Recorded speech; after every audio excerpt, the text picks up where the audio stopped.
Hey, what's up, fantasy football fans? Week 10's in the books. Week 11 is about to get going here. Pretty exciting week. My Raiders 6-3. Woot woot. I'm gonna talk about three things today. Number one, some things that your commissioner should be doing all the time. Number two, I'm gonna talk about the some defenses you want to target or have your players go against. And number three, I'm gonna talk about some players that you just want to stay away from as soon as the playoffs are starting because they're around the corner.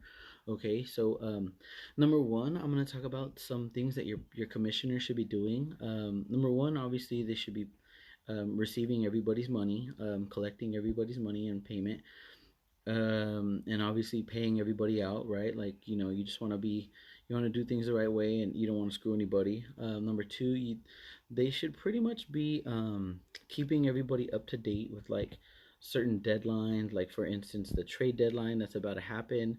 They should be keeping up with that. They should also be keeping up with players or with people that aren't playing their players or that are playing their players that are, kind of or that aren't paying too much attention. Like this usually happens at this point in the year when like teams start doing bad and they just kind of give up and people just give up if they're like 2-7 or something.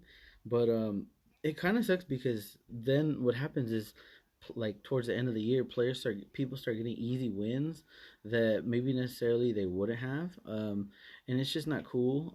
I know I have one league; it kind of pisses me off because that's kind of how it's going right now, and they're playing some players that are on IR and like they're playing like George Kittle and stuff like that. It's like, come on, dude, like get on top of everybody. And it's not like one team; it's like three or four teams that are doing it. So that's kind of annoying. And also too, another thing your commissioner should be doing is kind of letting everybody know, or I mean, vetoing trades. Um, Definitely vetoing trades, or like kind of pushing trades through a little faster if a couple team if like their teams need it. Like for instance, if it's like a Thursday night game or something, and like if they accepted the trade offer on Wednesday, usually the players won't get switched until Friday. But like, if it's like a something like that, and like players, both teams agree to it, and everyone seems to like no one wants to veto it, and everyone seems like, hey, that's a pretty fair trade.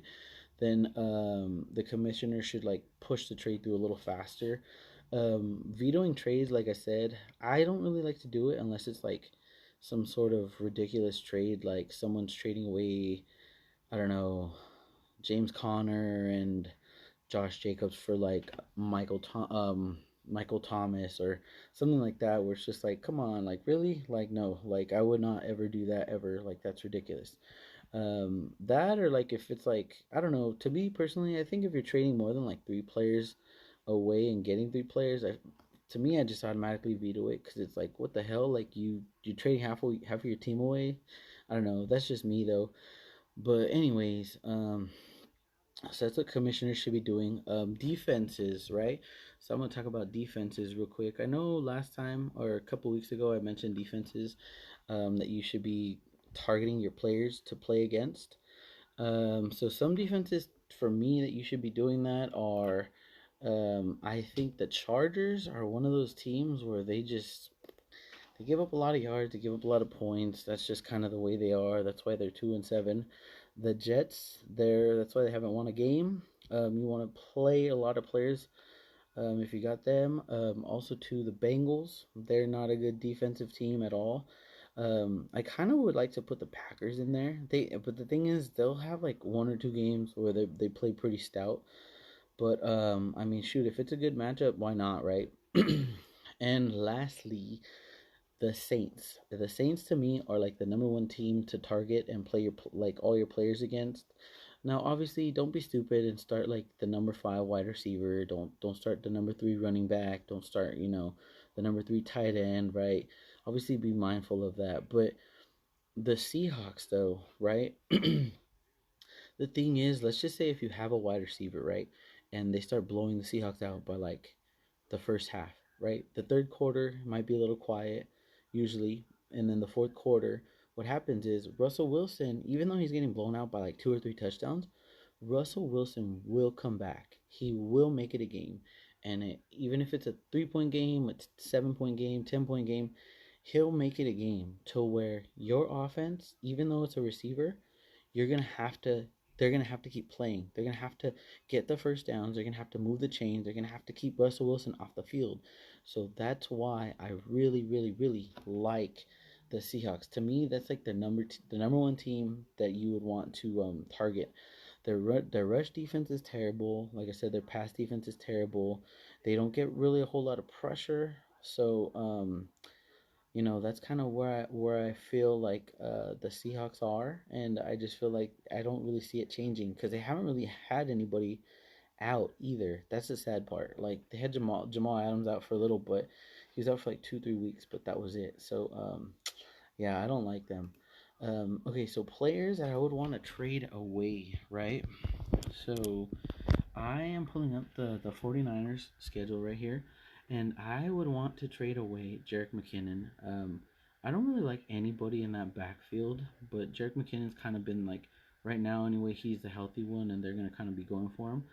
But if you look at their playoffs or their next few games, right? The Rams, the Bills, the Redskins, right? They've actually all have really good rush defenses, and even Dallas, they kind of stepped up before their bye, and I feel like Dallas may have kind of kicked it into gear. I I don't misconstrue this. I don't think Dallas is gonna go on like a 5 game win streak here, but I feel like they kind of figured themselves out a little bit. And they came out pretty fired up. So I feel like maybe over this bye week they're gonna get on track a little bit more and get a little more consistency out of their team. But Jerick McKinnon, like I said, he's somebody I would want to trade away. He has some value right now. He's not bad. And then let's move forward here. So here's a Buck schedule. There's two players I want you to kind of stay away from right now. First player is Mike Evans. Second player is Ronald Jones. The Mike Evans, the only reason why I really want you to stay away from him is because there's way too many mouths to feed in that passing game. So, 3rd and 8, 3rd and 9, right? You have so many options. You have Mike Evans, Antonio Brown, Chris Godwin, right? You also have Rob Gronkowski and Leonard Fournette.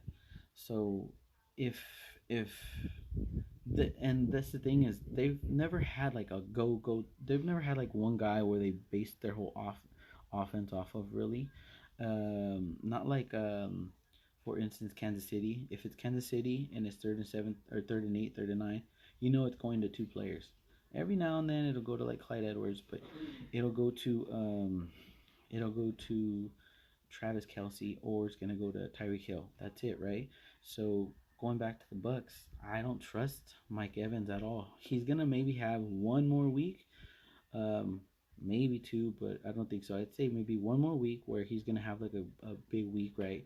Um, 8 catches, 9 catches for 140 yards and a touchdown or something like that. But I don't think he's gonna be consistent. I think he's gonna have like a week like that, and then I think he's gonna have like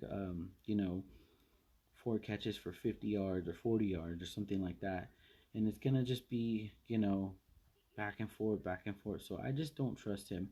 Ronald Jones, the same thing. Well, not necessarily. Leonard Fournette personally scares me. I know I told you guys to bench Ronald Jones last week, and to be honest, it really was a good option. He going into that week, he had 3 straight weeks where he barely got like 50, 60 yards in each week, and up until that first half, Ronald Jones had a fumble. He had like 30 yards rushing, and he did not even have a big game up until he had that 98-yard run. And then after that, they just kept feeding him. They kept feeding him. But how many chances are that? That's like fourth or fifth time in the league where someone's had like a 98-yard run. So, I mean, yeah, I guess I was wrong, but I really don't feel like that's football. That kind of those types of things happen sometimes. But like I said, if you were watching the game, he really wasn't having a good game, and I was actually surprised Bruce Arians kept leaving him in and didn't just let Leonard Fournette just go off. So, looking at their schedule from here on out, right? You have the Rams, right? I don't want the Rams. Kansas City. If Ronald Jones plays Kansas City, Leonard Fournette gets all the touches in third and 5 or plus. Um, Ronald Jones gets off the field. Minnesota's rush defense has actually played better, and so has Atlanta's ever since they fired their coach and they brought in Raheem Morris as their interim head coach. Um, so that's that schedule. Here we are here. We're going to go on to the Broncos. Now, for the Broncos, stay away from their whole entire backfield. Just stay away from it. I don't like it at all. The thing is, they have a pretty good defense, but their offense is not that good, and their defense is on the field a lot, which makes their defense kind of bad because they play tired, right? So I haven't been seeing them stay ahead in most games. They've usually been coming from behind and stuff like that.